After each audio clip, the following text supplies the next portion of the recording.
না, আমার মনে হয় খুবই ভালো টুর্নামেন্ট। প্রতি বছরই বিসিএলটা আসলে খুবই কম্পিটিটিভ খেলা হয় এবং আপনি যদি দেখেন চারটা দলই অনেক ভালো দল থাকে। সো প্রিপারেশনের দিক দিয়ে আমি বলবো যে ইন্টারন্যাশনাল সিরিজ খেলার আগে একটা ভালো টুর্নামেন্ট হয়েছে।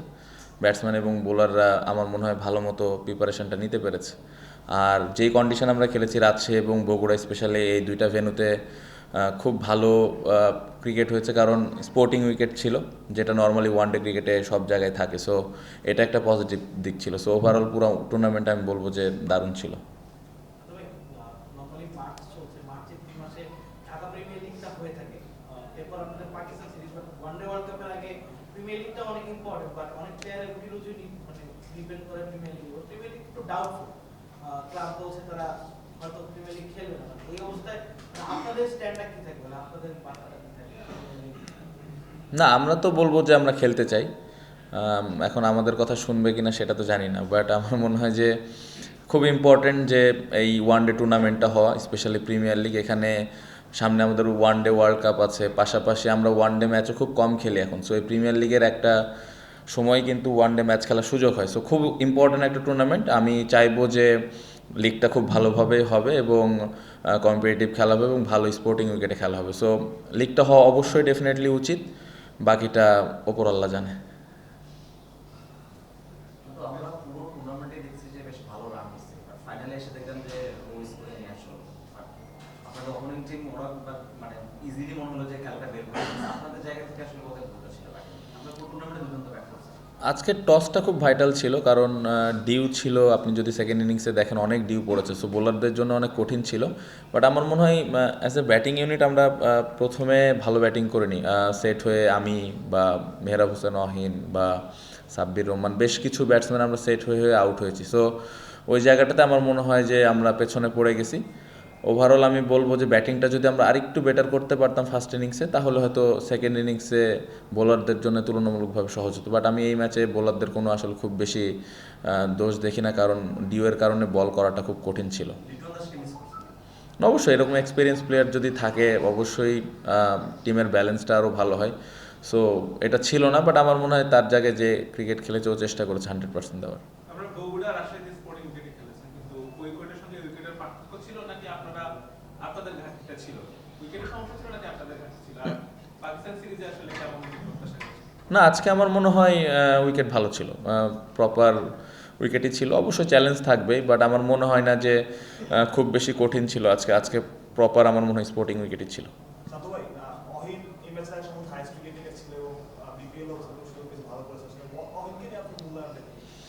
খুবই ভালো। আমার মনে হয় এই মুহূর্তে as an allrounder proper package একজন ক্রিকেটার। আমার মনে হয় ব্যাটিং, বোলিং, ফিল্ডিং দারুণ একজন অলরাউন্ডার। বাট আমার মনে হয় ওর এই জায়গা থেকে আরেকটু ইমপ্রুভ করতে হবে ব্যাটিংটা, স্পেশালি যদি এই জায়গা থেকে আরেকটু কনসিস্টেন্ট হতে পারে। আমার মনে হয় খুব ভালো একটা প্লেয়ার বাংলাদেশ টিমে যোগ হবে যদি ও ঠিক মতো ওর কাজগুলো করে। বাট আমি যদি মেহরাব হোসেনের লাস্ট বিপিএল এবং এই টুর্নামেন্টের খেলাটা দেখে, অবশ্যই ডেফিনেটলি সে আগের থেকে অনেক ইমপ্রুভ করেছে। বাট আমার মনে হয় যে এই জায়গা থেকে আরও আরেকটু ইমপ্রুভ করলে বাংলাদেশ টিমের জন্য ভালো, যদি সিলেক্টররা চিন্তা করেন।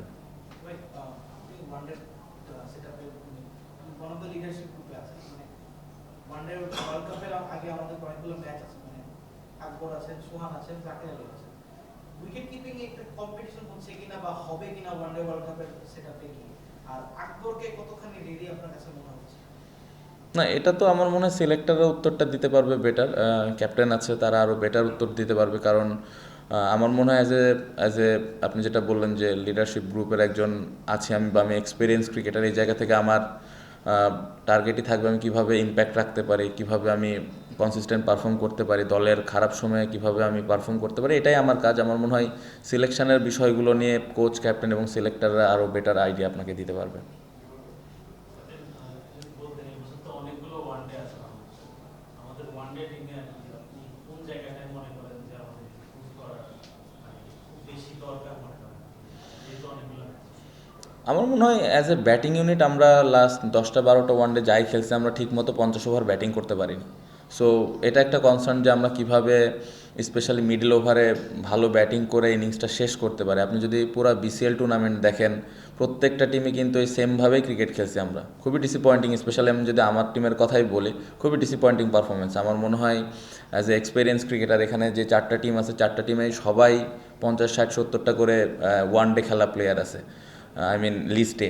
সো এরকম জায়গায় আমার মনে হয় যে as a whole batting unit আরেকটু কনসিস্টেন্ট হওয়া দরকার ছিল, আরও বেশ কিছু 100 হওয়া উচিত ছিল, এবং 50 ওভারটা ডমিনেট করে ব্যাটিং করা উচিত ছিল, যেটা হয়নি। সো এটা একটা ডিসঅ্যাপয়েন্টিং ব্যাপার, যেটা আমাদের ইন্টারন্যাশনাল ক্রিকেটেও হচ্ছে। সো অ্যাজ এ ব্যাটসম্যান আমার মনে হয় যে আমাদের এই জায়গাটাতে আরও বেশি ফোকাস হওয়া উচিত, এবং সামনে পাকিস্তান সিরিজ, এখান থেকে কিভাবে আমরা এই জায়গাটা ওভারকাম করতে পারি এটা ইম্পর্টেন্ট। যদিও টুর্নামেন্টের আগে একটা ভালো টুর্নামেন্ট হয়েছে এই সিরিজের আগে, সো এটা একটা বাড়তি হেল্প করবে। আমি আশা করব যে এই জায়গাটা আমরা ভালোভাবে ওভারকাম করতে পারবো। ড্রপ অফটা কেন হচ্ছে আপনার কাছে মনে হয়? Because যেহেতু ইন্টারন্যাশনালি তো হচ্ছে, রাউন্ডগুলো যেটা আপনি বললেন 4টা টিম স্টার, কালেকটিভলি হোল মানে টপ লেভেলের প্লেয়ার যারা আছে পুরো বাংলাদেশ, তারা কেন এই জায়গাটা স্টার? আমার কাছে মনে হয় লাস্ট 1-1.5 বছর অনেক বেশি টি-20 খেলা হয়েছে। সো এটা একটা কারণ হতে পারে, ব্যাটসম্যানদের মাথায় সবসময় এই জিনিসটা কাজ করছে, স্ট্রাইক রেট, বড় শট খেলা। বাট আমার মনে হয় স্পেশালি মিডল ওভারে বা নতুন বলটা হ্যান্ডেল করা, নতুন বলে কীভাবে উইকেট না দেওয়া, বা মিডল ওভার কীভাবে স্ট্রাইক রোটেশন করে খেলাটা লম্বা নিয়ে যাওয়া, এই জিনিসগুলোতে আমার মনে হয় একটু আমরা মিস করতেছি প্রত্যেকটা ম্যাচেই। সো এই জায়গাটাতে আরেকটু কীভাবে কাম থেকে আরেকটু ইনিংসটাকে বিল্ড করে 4 ছক্কার দিকে বেশি চিন্তা না করে কীভাবে ইনিংসটা বিল্ড করা যায় স্ট্রাইক রোটেট করে করে, এই জায়গাটাতে যদি আমরা ইমপ্রুভ করতে পারি, তাহলে আপনি দেখবেন যে 50 ওভারটা আমরা ডমিনেট করে ব্যাটিং করতে পারতেছি। প্রত্যেক সিরিজের আগে আমরা কিছু মানে অনিশ্চয়তা থাকি যে কে খেলবেন না, কোন পজিশনে কে আসবেন কে আসবেন না। ইদানিং সাকিব আল হাসানকে আসলে বলা হচ্ছে যে তাকে সবাই চায়, বোর্ডও বলেছে, অনেক কর্মকর্তা বলেছে, পরিচালক বলেছে সাকিবকে দলে টান যায়, বিসিবি নির্বাচন দেখতে পাচ্ছি। সো অ্যাজ এ লিডারশিপ গ্রুপের ওয়ান অফ ইউ, সো আপনিও কি মনে করছেন যে কে খেলবে কি খেলবে না, সাকিব আল হাসান খেলবে কি খেলবে না, এই ক্ল্যারিটিটাও আপনার আসলে জানা দরকার? না, আমার জানার দরকার নাই, কোচ ক্যাপ্টেন জানলে হয়। বাট আমার মনে হয় সাকিব ভাই থাকলে কম্বিনেশনটা ভালো হয় টিমের, এটা তো সত্যি কথা। সো যদি আসেন খেলেন, অবশ্যই আমি স্টিল বিলিভ করি যে টিমের কম্বিনেশনটা ভালো হবে এবং দলের ওপরে ওই ইম্প্যাক্টটা উনি রাখতে পারবেন। সো যদি আসে খুবই ভালো, যদি না আসে তাহলে আমাদের যেই প্লেয়ারগুলো আছে তাদের উপরে বিশ্বাস রেখে আসলে আমাদের কন্টিনিউ করতে হবে। ক্যাপ্টেন, এই টুর্নামেন্টে কতটা এনজয় করলেন, বিশেষ করে নিজের ব্যাটিংটা কতটা এনজয়? টুর্নামেন্ট এনজয় করেছে, ব্যাটিং খুব একটা ভালো হয় নাই অনেস্টলি। আমার মনে হয় যে আরেকটু বেটার করতে পারতাম। সো এই জায়গাটা আরেকটু যদি ভালো হতো অবশ্যই ভালো লাগতো। বাট হ্যাঁ, এইখানে এই টুর্নামেন্টটা অনেক দিন পরে ওয়ান ডে টুর্নামেন্ট খেললাম। সো আমার মনে হয় যে এরকম ইন্টারন্যাশনাল সিরিজের আগে এই টুর্নামেন্টটা আমাকে হেল্প করবে ইন্টারন্যাশনাল ঢোকার আগে। ক্যাপ্টেন, সামনে তো অনেকগুলো টানা সিরিজ আছে, ওয়ানডে ফরম্যাটে, ওয়ানডে ওয়ার্ল্ড কাপ কোয়ালিফিকেশন যেহেতু আমাদের একটা ফ্যাক্টর, এখানে খেলে আপনার কেমন মোমেন্ট করার ফ্যাক্টরটা কেমন হয়েছে? এরকম উইকেটে কি আপনারা আসলে খেলে অ্যাপ্রোপ্রিয়েট হবে নাকি সামনের সিরিজ? আজকে খেলে কেমন? ভাই এগেন আমার মনে হয় যে কোচ, ক্যাপ্টেন এবং সিলেক্টর চিন্তা করবেন তারা আসলে কোন প্ল্যানে আগাবেন। বাট আমি অ্যাজ এ ব্যাটসম্যান হিসেবে সবসময় মনে করি এবং ওয়ান ডে যেভাবে খেলা হয় স্পোর্টিং উইকেটে খেলা উচিত। বাট আমার মনে হয় কোচ এবং ক্যাপ্টেনের একটা অবশ্যই ডেফিনেটলি একটা স্পেসিফিক প্ল্যান আছে। সো তারা যেই প্ল্যানটা করবে আমরা অ্যাজ এ প্লেয়ার ওই প্ল্যানটাকে 100% ব্যাক করবো এবং ওই অনুযায়ী খেলার চেষ্টা করবো। অ্যাজ আ ব্যাটার কি অ্যাপ্রোপ্রিয়েট মনে হচ্ছে? ব্যাটসম্যানের কাজই হইলো যেরকম কন্ডিশন থাকবে ওই কন্ডিশনটা অনুযায়ী ব্যাটিং করা, ওই চ্যালেঞ্জটা অ্যাকসেপ্ট করা। সো আমি যেটা বললাম যে টিমের যে প্ল্যানটা থাকবে ওই প্ল্যান অনুযায়ী আমরা চেষ্টা করব খেলার। থ্যাংক ইউ ভাইয়া। লাস্ট আপনি যে পুরো টুর্নামেন্টে আপনারা যদি ঢাকার বাইরে খেললেন, প্রচুর দর্শক আমরা দেখছি, আজকে ফাইনালে একেবারে মাঠ ফাঁকা। আপনার কাছে মনে হয় কিনা যে ফাইনালটা যদি বগুড়া বা রাজশাহীতে হতো তাহলে খেলাটা আরেকটু জমজমাট হতো, বা দর্শকরা থাকলে তো আপনার নিজেরাও ওই এটা কাজ করে আপনাদের খেলা ভালো খেলা? না, অবশ্যই আমার মনে হয় যে ওই দিকে সাপোর্টাররা যেভাবে আসছে, প্লেয়ারদেরকে সাপোর্ট করেছে, প্লেয়াররা সবাই এনজয় করেছে। অবশ্যই ফাইনাল হলে হয়তো আরও বেটার দর্শক হতো।